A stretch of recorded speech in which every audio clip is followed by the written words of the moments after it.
Welcome to the Data Channel. Everyone is talking about the artificial intelligence. ChatGPT is writing essays, Netflix predicting what we'll be watching next, and the cars that you are driving can drive themselves. But here is the truth. So AI is not just a magic. So AI is actually hungry. And what that craves is not for the electricity, not for the faster chips. It actually craves for the data. So think of AI as a car engine. So the algorithms are the engine's machinery, but an engine alone won't move, right? It needs a fuel. So that actually fuel is the data, right? And today we are going to explore why data is the most valuable asset when it comes to AI, how it powers everything from chatbots to self-driving cars, and the hidden challenges that comes along with that. So stick around till end of the video. So because once you understand the fuel, you will finally understand how the AI engine really works. So before proceeding, if you're new to this channel, we would recommend you to please subscribe and also press bell button for instant notifications. So let's get started.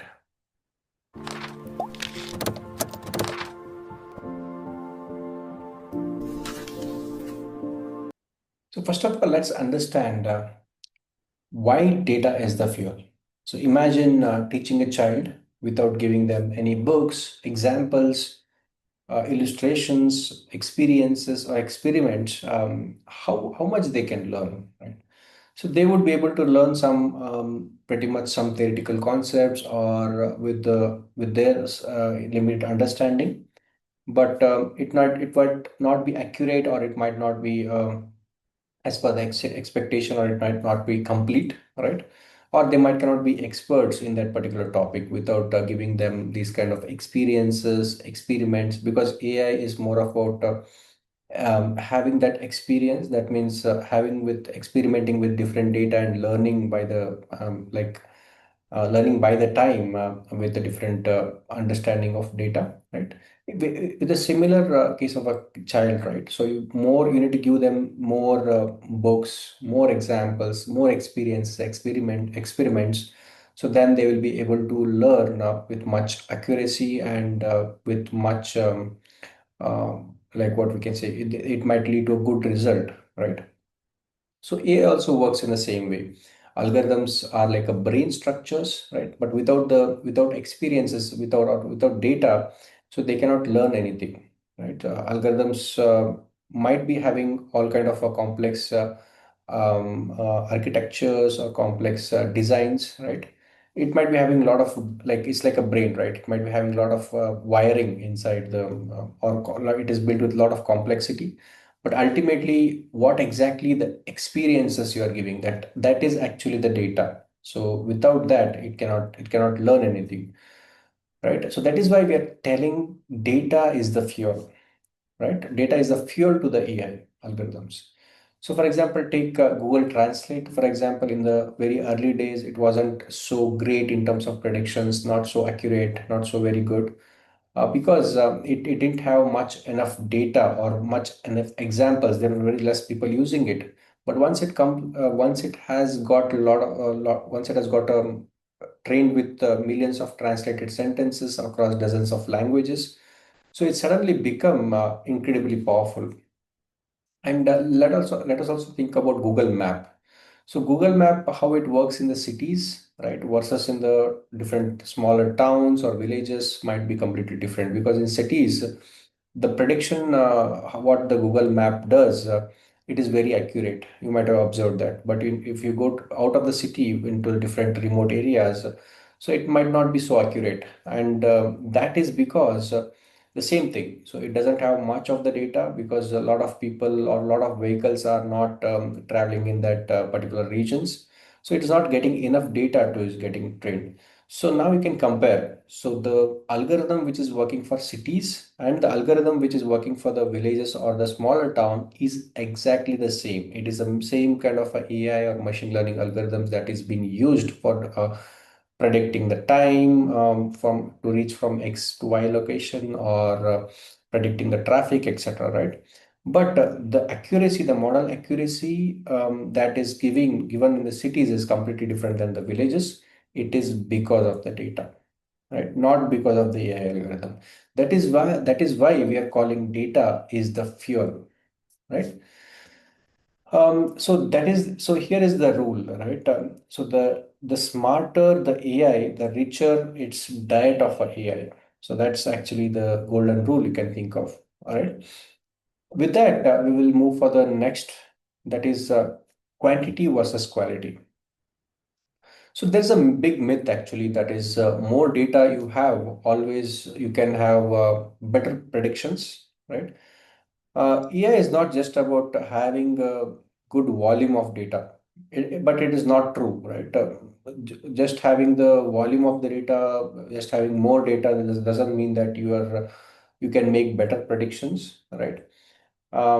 Because it's just about, imagine pouring a dirty fuel into your car, right? You have a lot of fuel, but the fuel is not a purified or rectified fuel, but it is a dirty fuel or crude fuel. You cannot just put a crude fuel into the car, right? It breaks. The same with the AI. You cannot just pump the data into the AI because you have the data, right? Which good amount of data, but the data might be messy, or it is not ready for the to be used by the AI. So that's why the AI will make the poor decisions or the biased decisions, right? That is where it needs to be very careful. It's not just about the quality, and it's both about the quality and quantity. It's about the both, right? And also let's think about a few parameters where you can have this quality and quantity, which actually matters in the AI, right? So high quality and sufficient data is vital. So what we're talking about is high quality and sufficient data.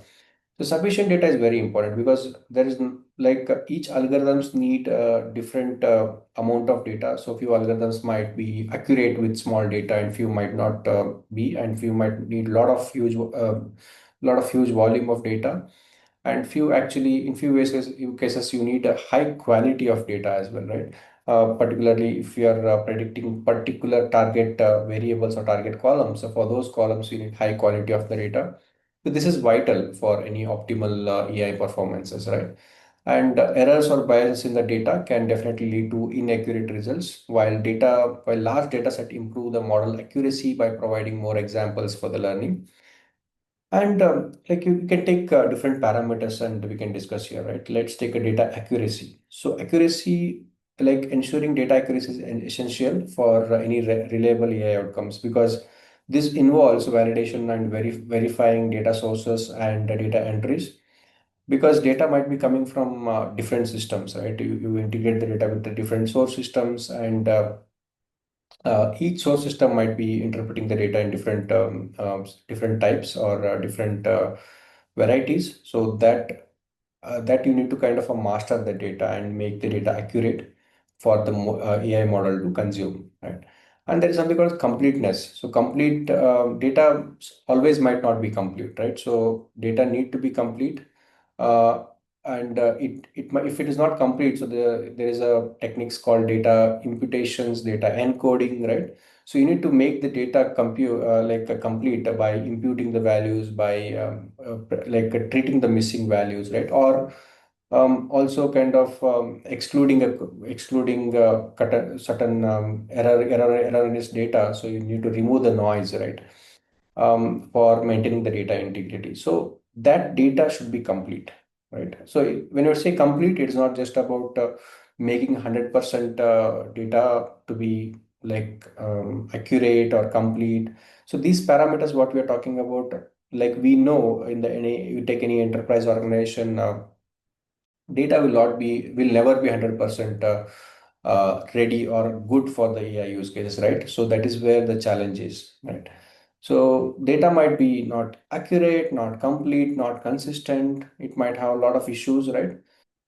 Ultimately, what we're telling here is so it can have issues, right? But we want to try reduce these issues, right? These data quality or data quantity issues.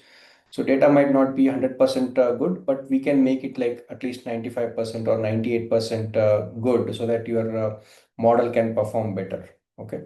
So we talked about data accuracy, completeness, and there's something called as data consistencies, right?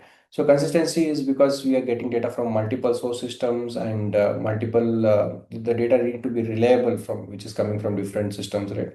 So there need to be consistency checks helping the identify and resolve the discrepancy. So there are systems like you can have systems like MDM systems where they kind of standardize these values or standardize this different parameters or the values that are coming from different source systems to the downstream systems, so that makes the data more consistent.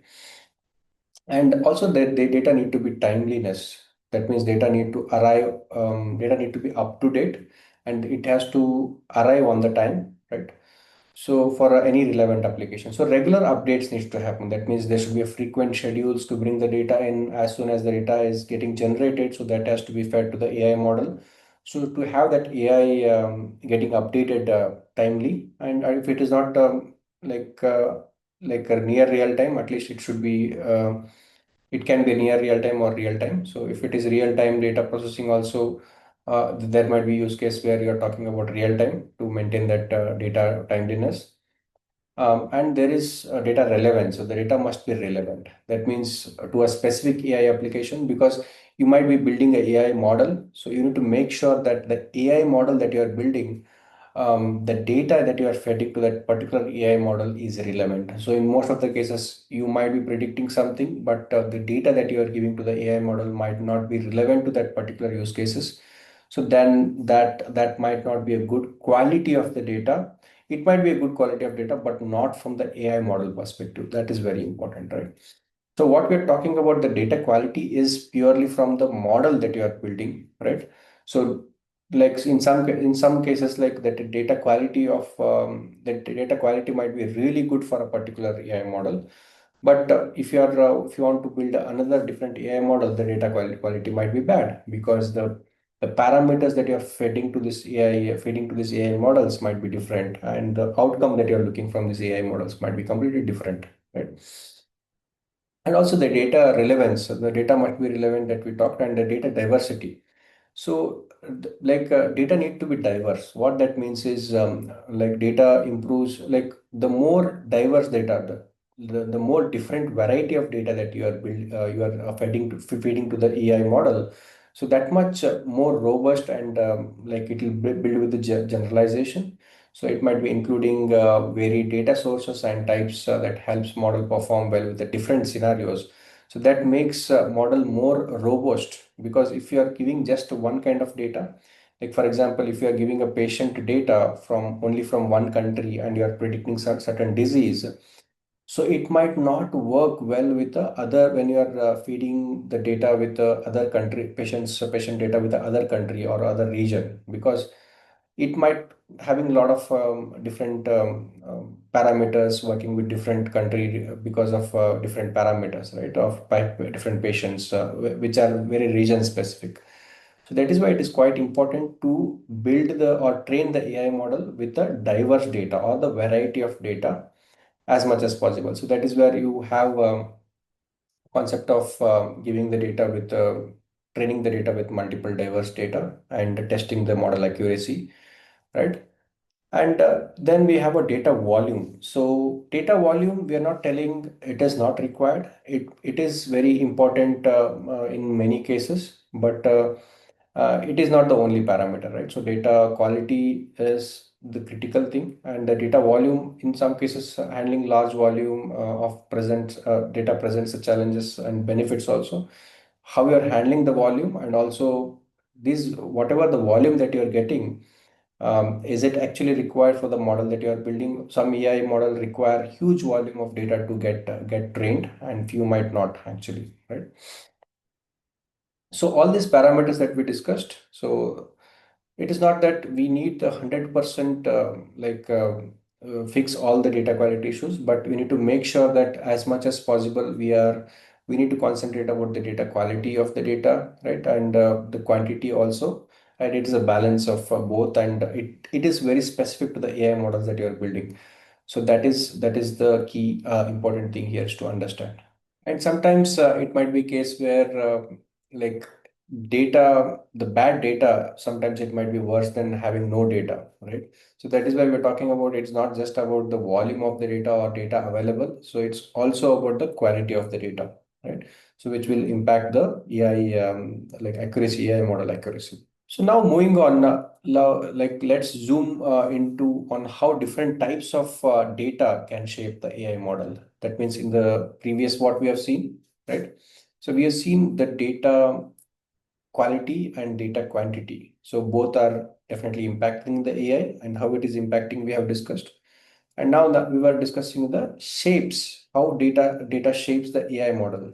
So how the different types of data shapes the AI model. Like let's starting with the structured data. So structured data is more of like organized data, which might be coming from the different databases, maybe spreadsheets, right? So traditional RDBMS systems where you have most of the OLTP systems, right? Like transaction systems, maybe SAP or any retail or any banking systems, insurance systems are mostly built with structured data. That means tables. There is a predefined columns, and there are different tables. It is like entity relationship models will be built, right? It is because that's why it's a relation database, right? And you have a different constraints that is built on that particular tables, right?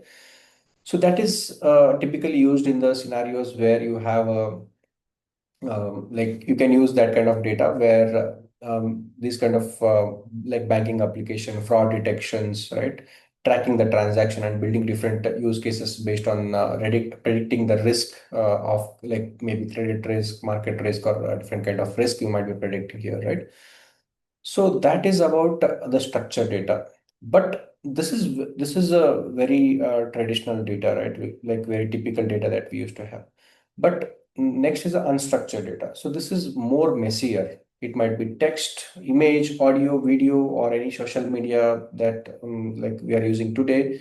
All this will fall into this bucket, and most of what powers today's AI, like ChatGPT, Alexa, and YouTube recommendation engines, so mostly comes with unstructured data. Like so, whatever we are talking about today, that the AI hype, right? So it's mostly because we are able to process the unstructured data, and most of the like around 90 to 95% of the like today's AI models are built on unstructured data. Maybe it is like predictions, like as we see, like the main is ChatGPT, Alexa, and YouTube recommendations, and along with that, like there are a lot of personalizations, right? That is in the retail platform, you can personalize the user experiences, or in the banking, you can personalize the user experiences. So it's all because of the like unstructured data, like right? It might be coming from the social media, or it might be getting generated by the users themselves, right? So that's all about the unstructured data, right? So next is the labeling, which is quite interesting, right? So what is labeling is like it is not just about giving AI the data, right? So before giving the data to the AI model, you need to label that, right? What that means is like let's take an example of you are training a kid with showing like 100 different photos of a cat, right? So eventually the kid will understand that this particular this is how the cat looks like, right? And when so that is the learning of how the cat looks like, right? So that is a learning. Similarly, the AI also learns, right? That is where you are labeling it. So that means you are before you are giving the data to the AI. That means you are telling this is how the cat looks like, this is how the dog look like, this is how the bird look like. So you are labeling the data. You are not just giving the data. That means you are helping AI to understand here. So you are kind of becoming, there is something called as, before you give the data to this, we are doing a labeling. So there is something called as data encoding in the machine learning or AI like algorithms. So before actually it's a process of like machine learning, you cleanse the data and you impute the data, and then you encode the data. So during the process of encoding, you actually, one of the important thing here is you categorize or label the data with a different numerical value so that the model can go ahead and predict it. So that is where it's important that you label it before giving to the AI model. So that is where you are helping the AI model, right? But here, where it gets exciting is what if you have millions of images, but you are not giving any labels, right?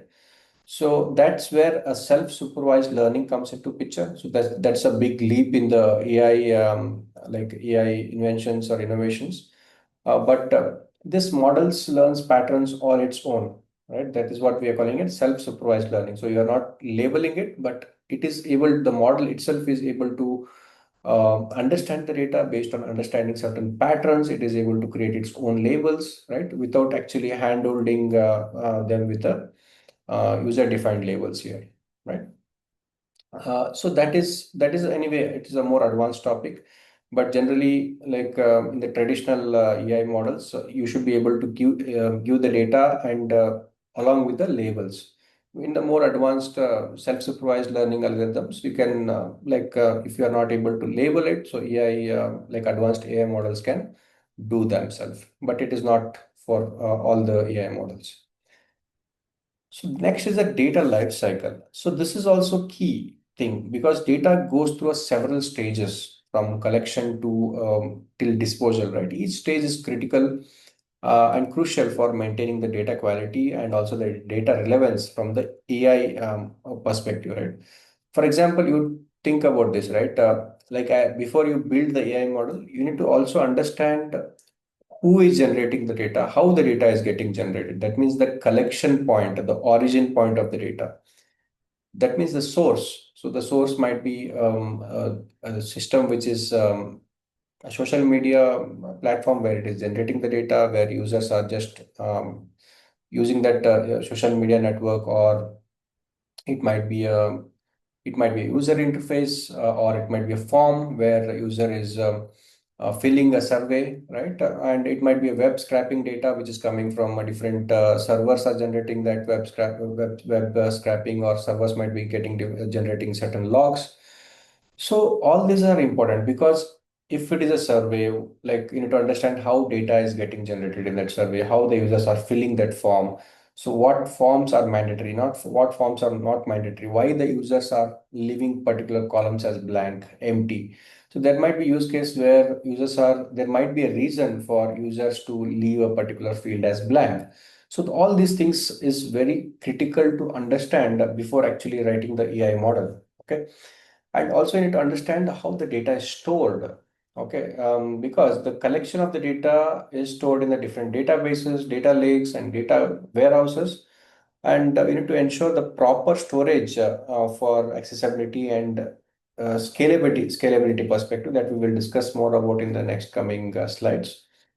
But storage is important. Okay, so you need to choose the proper storage so that it can be more scalable for the upcoming AI use cases that you are going to build.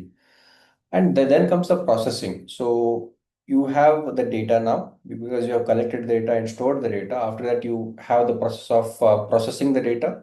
During the process, you need to remove the duplicates, you need to impute the values, correct the errors, right, and normalize the data. So there is different process that you are taking care, right? So that process should be towards making the data available more cleaner, more better, and more relevant to the AI model that you're looking for.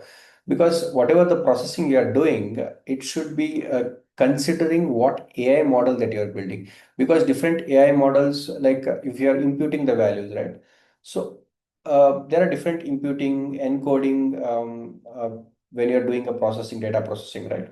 So all these techniques might be specific to the particular AI models. Few AI models look for a particular kind of imputation. Other might be different. Other AI models can be looking for different encoding. There are different encoding techniques specific to which might be suitable for one particular AI model, but might not be suitable for other AI model. So all these things should be considered when you are thinking of processing the data here. Okay, there is no one kind of processing that you applies for all AI models. And there is something called as analysis. So like when you're doing the processing, you need to also you need to also analyze the data from the business perspective or as a subject matter expert. and you need to have that informed decisions, right? Like you should use a technical, like you need to have the statistical analysis and machine learning analysis, and also perform some kind of data visualization also to see, and also perform the exploratory analysis to see whether whatever you are like thinking from the data perspective, is that right or wrong. So you can use some certain visualizations to actually look into that, right? And archival, data archival is also one of the key thing, because if you are, say, for example, you are performing a certain AI model, which is time bound. You might be using time series based analysis. That means like you might need data for a particular time period. That means like last 5 years, 10 years. So that is where the AI archival of the data is important. You need to think of what kind of model you are building, and that model is looking for how many year backdated data. So based on that, you can decide the archival strategy here for the particular AI model. And also the disposal is also important. So because you started with the collection, then we storage, processing, analysis, archival. So finally we reach to the disposal. Disposal is important because if all the data that you are looking for might not be useful for the AI model. Okay, so there is no necessity to keep the unnecessary data in the system, which might lead to a lot of cost, and more importantly, the compliance. Right? If there is any audit or compliance related activity takes place, there might be question that why are you having the data unnecessary in the system, because it might lead to the data leakage, or it might lead to the compromising the data, right? So that's why the data disposal is important. What we are saying is, this is a particular life cycle that we are talking about, right? From the collection till disposal. So the key important thing is to understand how this process is taken care, how this entire life cycle is data life cycle is going through these processes, and it should like by understanding and managing each step of each stages of this data life cycle. So definitely it will help you make sure that data remains useful and relevant for the AI models, and also you are compliant for any kind of compliance or regulatory requirements. So with that, we will move to the challenges with the data, right? So what exactly the typical challenges you might look for? First of all, I want to discuss about the privacy. So most often we don't discuss about the privacy during the initial phase of building the AI model. We might think of other challenges very early in the game, but privacy, we generally take it up at the end, or whenever the data is compromised, or whenever there is a regulatory requirements coming in. So then we think about the privacy. But I'm taking privacy as an important thing because it's a key thing, because you might build a systems, or you might do a like a proof of concept with particular use cases and build the systems, but ultimately you might be compromising the data, right? So that is why the first question to understand, or the first challenge with the data, is the privacy. That means we need to ask, who owns the data? Who owns the data? That means if you take any enterprise projects that you are building, right? Data projects that you are building, or AI model that you are building. So the data might be coming from different source systems, right? And it might be retail, it might be sales, marketing, logistics, etc. Right? So it's very crucial to understand who owns that data. Okay, why? Because if you don't know who owns the data, you cannot build the compliance, right? A compliant or regulatory requirements, because AI in the current, at least in the current stage, AI is not still ethically compliant, because it is having a lot of data compromises issues, because we simply bring the data from different source systems, and we can dump technically into a data lake. So that is quite simpler. But it might compromise the data, because you are bringing the data from marketing team, but that might be confidential data for say HR, or it might be confidential data for logistic. But if you're bringing the data into centralized location, and if you're not like building that like data privacy shield, giving the access to the particular teams, having that role-based access controls, right?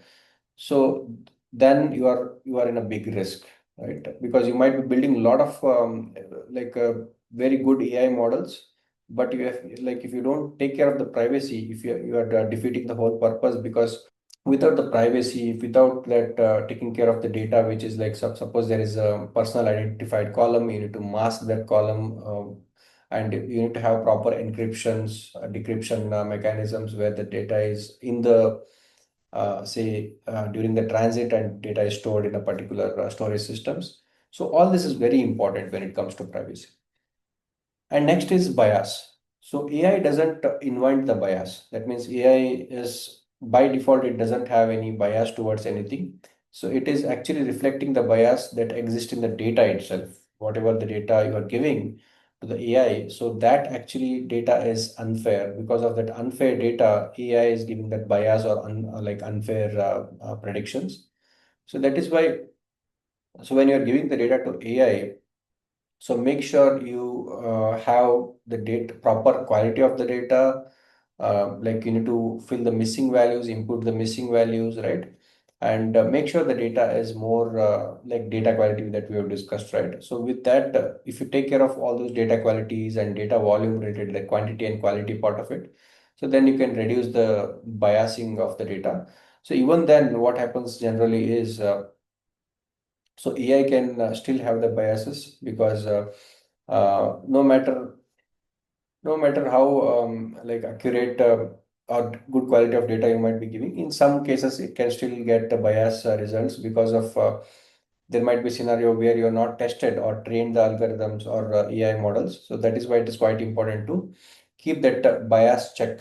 And there will always be this challenges with this data, and one particular wrong data or one particular noise in the data can lead to a lot of biases. So that is where this is one of the challenges with the data. And next is the cost. So collecting cost is not just about like building the AI model, right? We are talking, so to build the AI model, it is most of data will be, most of the time will be spent in collecting, cleaning, and labeling the data. That means like it's not just about the time, and it's all about the money also. The most of the like 60 to 70% of the time and cost for the building AI model is built about is spent where you are ingesting the data. That means you are collecting the data and you need to clean the data. That means you are applying, you are removing the noise, you are imputing the value, data encoding, labeling, all this is happening. And here is only where a lot of millions of dollars is spent. Okay, some of the largest AI models today cost over like $100 million just to train, mostly because of the data. So this operation is very critical, where you need to uh, this itself is expensive rather than just building the AI model. So that is why you need to. This is one of the challenge. If you have very good data and your collection process is simpler, and your ingestion process is simpler, so you can save a lot of cost here. Otherwise, this is one of the challenges always with the data, because data always comes with a challenge and comes with a noise, comes with the missing data, etc. And then to treat the data by after collection and before giving it to the AI model is itself is costing a lot here. Okay. And the last point is the curiosity, right? This is curiosity seed. That means most of the organizations have this curiosity. That means they actually tend to compare with their competitors, and they want to have that competitive advantage or competitive edge by implementing AI or adopting the AI early in the game.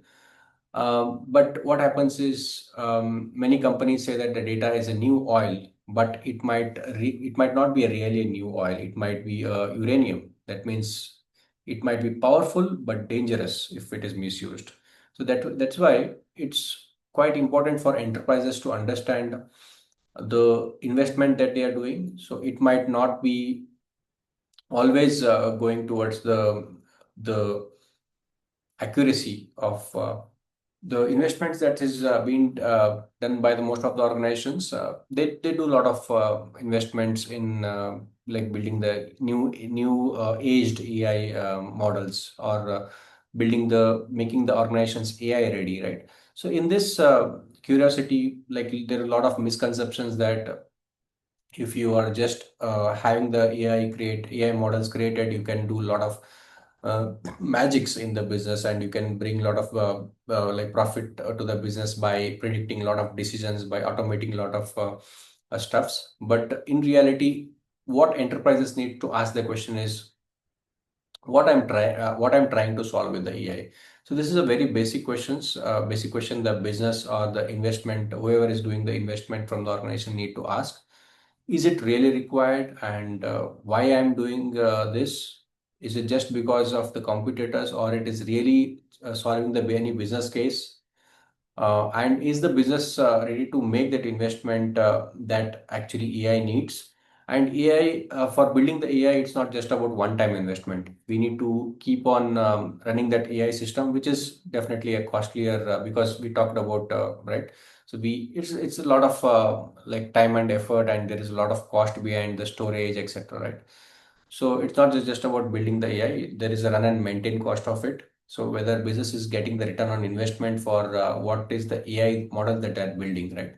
Otherwise, what happens if you don't answer these questions and if you just jump into conclusion that like, okay, so if my computer is using and he is generating revenue out of it and he's automating a lot of processes and he's making a lot of informed decisions using AI, so even I can do it.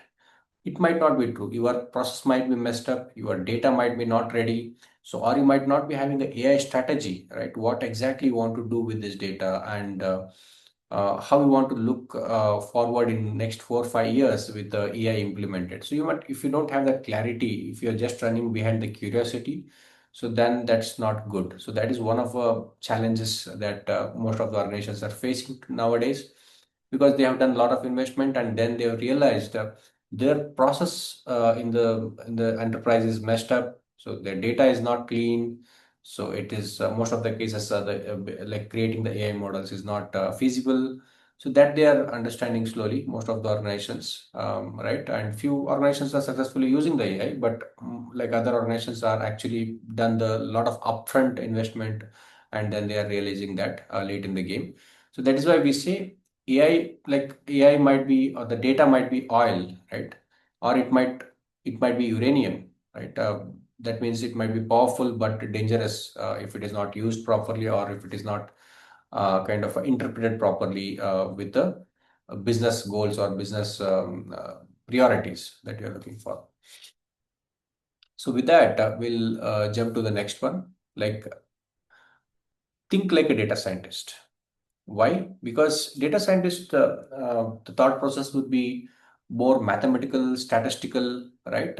Not just that, but also they will think from the data angle.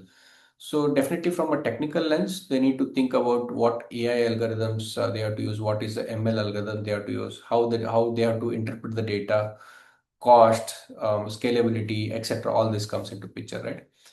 But more importantly, from the like data scientist perspective, what they will generally do is they will think about the data also, not just about the technicality of the building the AI algorithms, but they will think like SMEs. They will think what kind of data is did it train on. That means they will think um, the AI model that they are building, what kind of data that AI model is using, right?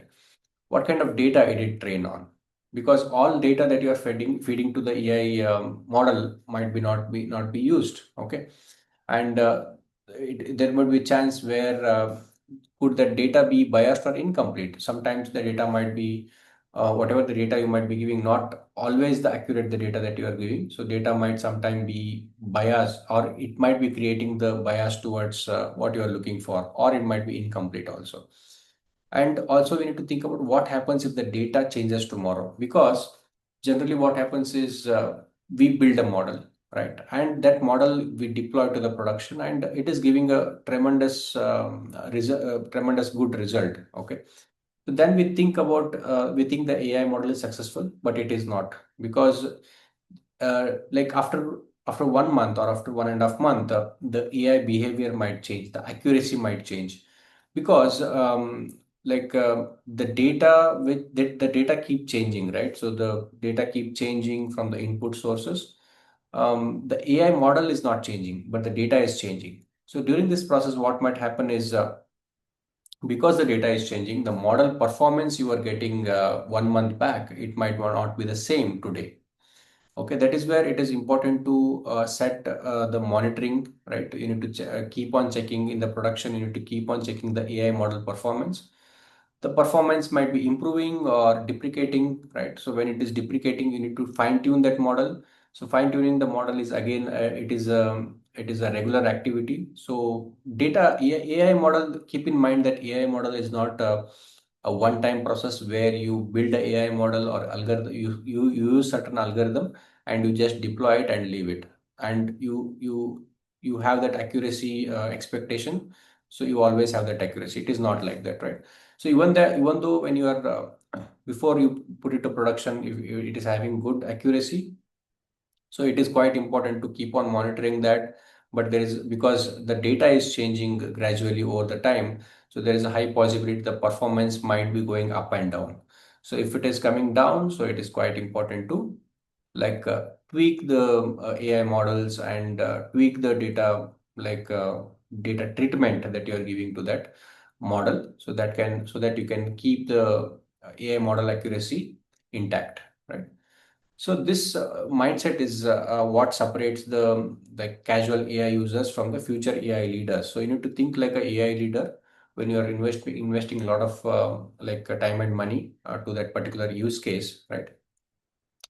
Because data scientists think thought process is not just about the technical, as I said, it is more about the data, more about the data. So they need to get this question answered. So these are the very basic questions: how the data is coming, where the data is coming from, and whether this particular data that you are feeding to the AI model is it kind of creating any biases, or it might in future create a biases, right? And suppose the data that is coming today, it might change tomorrow. Then what happens to your system? So suppose you are getting 10 million rows, and tomorrow you are suddenly getting 100 million rows. That volume change or volume shift, would that impact your AI model? Or suddenly your volume that you are getting 10 million, it suddenly drops to 1 million tomorrow, whether your AI accuracy or the model of the AI, accuracy of the AI model, will it change or not? So these aspects are very important to understand. It is not just about building the AI model. AI model might work, but to keep that running is a key thing here. And that's why we need to think like a data scientist. So now moving on. So we'll talk about data integration and storage solution. So data integration is nothing but you are combining data which is coming from multiple source systems into unified data set. That means in the enterprise, you take a lot of enterprise enterprises where data is being centralized nowadays, because it is like, if you take from last 8 to 10 years, the strategy of most of the organizations is to bring the data into a centralized repository. It might be a data lake or data warehouse.